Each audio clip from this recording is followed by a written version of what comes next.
Well, good day, everybody. So I'm here. Happy New Year and all that sort of stuff. It's just about still dark outside. It's not. It's 9:09. I'm 9 minutes late, but everything was going wrong. And I won't say I got to bed early last night, like some of you who probably won't turn up because you got stuck into it too hard yesterday. Anyway, first day of 2026. We're in La Sable d'Olonne. It is a blue sky out there, and it was dark and cold this morning, still ice everywhere, but the house is getting warmer. So that's cool. And I had a memory pop up on my Facebook, from, going back 4 years for January the 1st. And it was a really cool video clip from Tracker.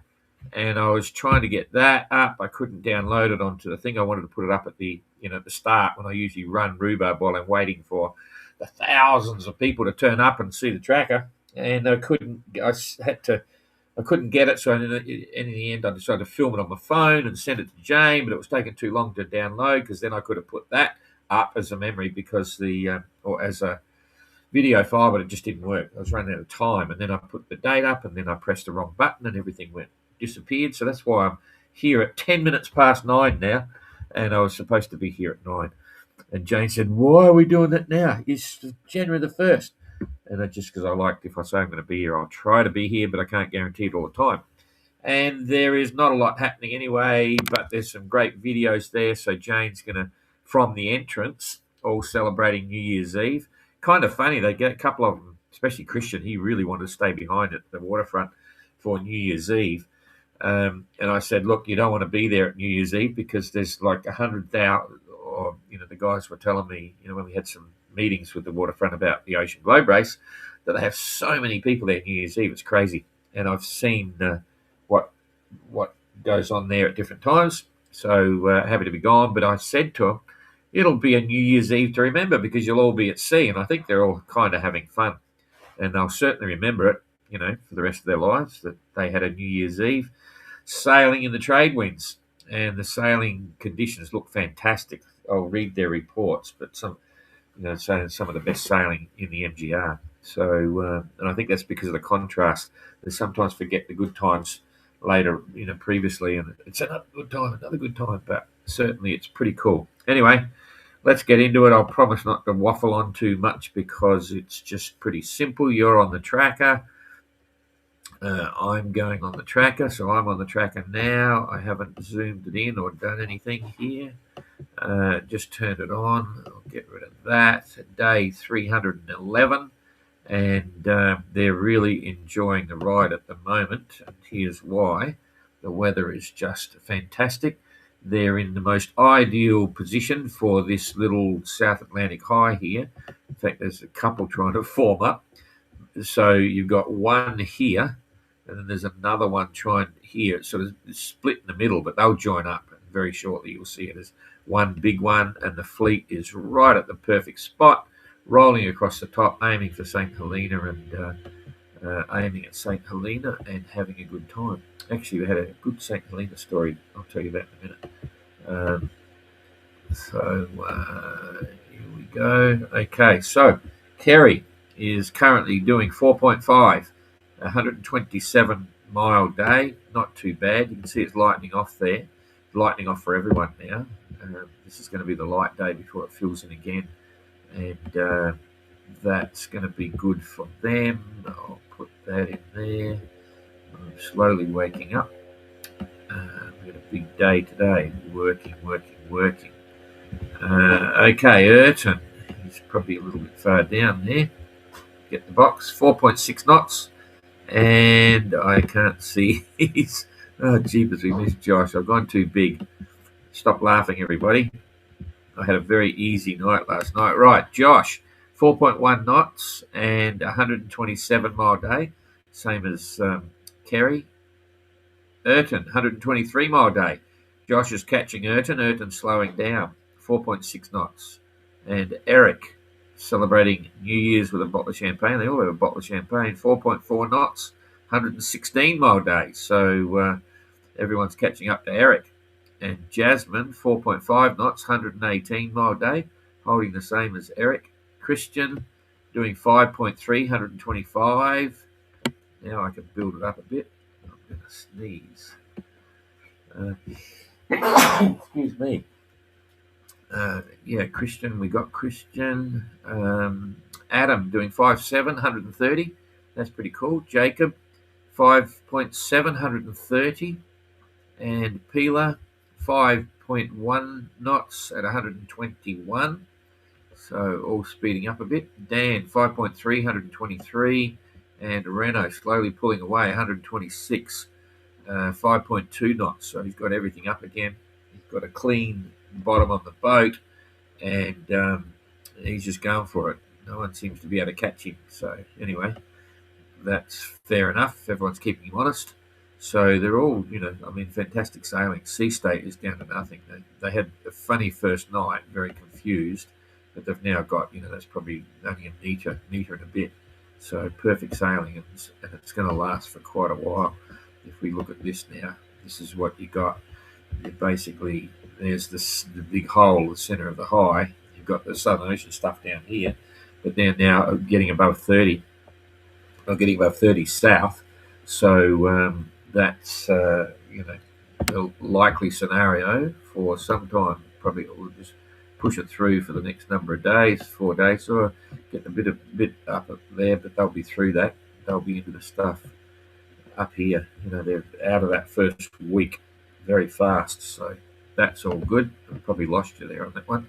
Anyway, back to the wind, and we'll see what's going to happen with this lot on the big scale. I'm going to push that through every few hours now for the next 2 days. So here we go. You see still the right wind direction. They'll be slowly up into the top of that green stuff from tomorrow. So it's not too bad. It's all trade wind stuff. So there goes the third. So they got days of this. So I won't say it's getting boring, but it's all pretty straightforward. Currents, they're out of the main current stream now. Kerry's still in a bit of it, but you can see as they get further up towards Recife, it all gets very relaxed. It's just the trades, nothing really happening with current, but it's not any head current. It's a little bit of assistance here and there. So they're going to be making their 120-mile days and so on all the way through. That puts them in, they're probably ETA, I had to work that out yesterday. It's going to be around about the 10th. Renault might make it the 9th or something, 9th or 10th of January. They should be into Recife, which means they'll be leaving about the 17th, and that's pretty quick. So let's just, while we're talking ETAs, and there's another 1800, the wind, could be light, 1800, I reckon it's going to take them 2 weeks, so 17th. It's 10 to, they're going to be there, sort of early February.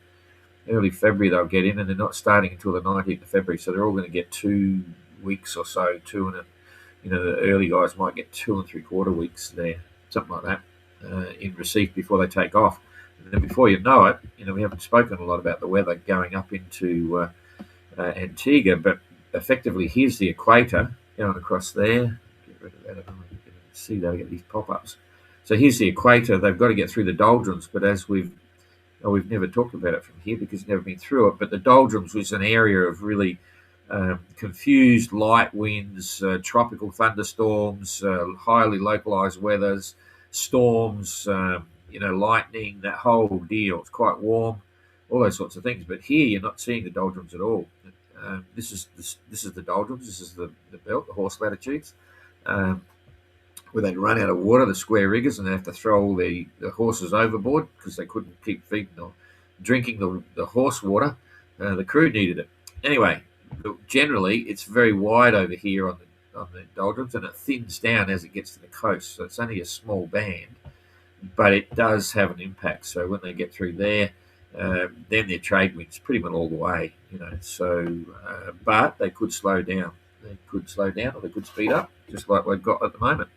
Anyway, I promise not to waffle on, so I'm not doing that. I can't think of what else I can tell you other than it's really great sailing. Temperature is going to get warmer, but it's already. They're still wearing wet weather jackets. Peter was still in a jacket yesterday, but that's high 20s. It's going to get warmer as they go. So yeah, that's it. That's quick. So I'll come back here, say hello. I'm back there. Boom. I put some slides in, but they're not loading. I was going to show you, but I'll forget that. It's just stalled on 100%. So I will read you the messages here now. What have we got here? Come across there. Um, Entrant reports. And if you're watching this, Jacob, I've got your eye. You gave me your eye when we shook hands. Jacob will know what that's all about. Entrant reports. Here we go. So, Manager Nikki, little rant. I've got to work out what we saw yesterday. Peter Punk, 9. It's came in at 4, so you wouldn't have seen this one. So, Jasmine, 88. First night was pretty rough after being on land for so long. Now it feels like we're mid-ocean again. No shipping, no land, and sunshine. Much less plastic in the sea too, which is a nice change since it's been bad since Australia. The seaweed around the keel made me go for a little swim though, and the water is also much warmer than it was in Cape Town. Nice and steady. Anyway, now I'm back adjusted, so right into it. Yep. I think they're going to really enjoy this. This leg going from Cape Town up into St Helena is recognised once you get after that first week, get out there, as an enjoyable passage. So and pretty much all the way to Antigua now is very, very good sailing. Peter sent me a video. I'll try and get this happening. See what's going on. Oh, I've got to turn the volume up. Oh, no, hang on. Oh, can you see that? Here we go. Oh, it's the champagne. Des del Mid-Atlàntic Sud, des del Mid-Atlàntic Sud us desitjo a tots que tingueu un bon any 2026. Upa! Bon any! All over the camera. Que tingueu molt bon any a tots, a tot el món.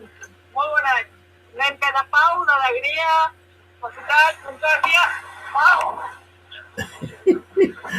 Doing a bit of a round up there, pulling away. Good sailing. Anyway, that was there. Jane's going to put all the compile together of the bits and pieces, but she sent that. Thanks, Bela.